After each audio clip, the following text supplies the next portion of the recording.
নমস্কার, কেমন আছেন আপনারা সবাই? আশা করছি ভালো আছেন। আজ চলে এলাম একটা রেসিপি নিয়ে। আজ বানাবো তেল পটল।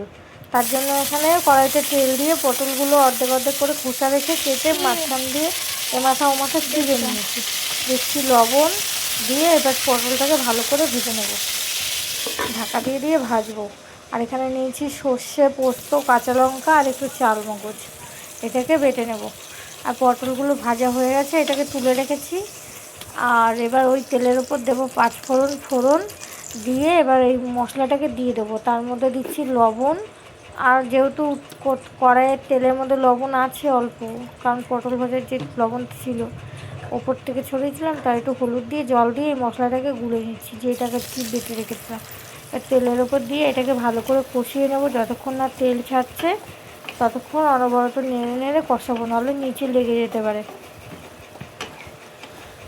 আর একটু জলের মধ্যে গুলে দেবো টক দইটা ফ্রিজে ছিল, সেই জন্যই একটু শক্ত শক্ত হয়ে গেছে, ওই জন্য হাত দিয়ে একটু চটকে নিচ্ছি। এই জলটুকুনি দেবো, দিয়ে এটাকে ভালো করে ফুটাবো। আর আমার ভিডিওগুলো যদি আপনাদের ভালো লাগে অবশ্যই একটা লাইক করে পাশে থাকবেন।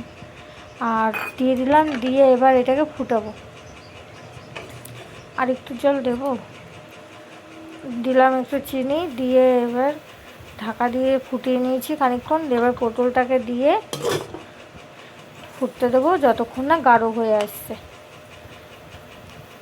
আর ওখানে একটু শুকনো লঙ্কা আর ভাজা জিরে বাটার মশলা ছিল, সেটাকেও দিয়ে দেবো।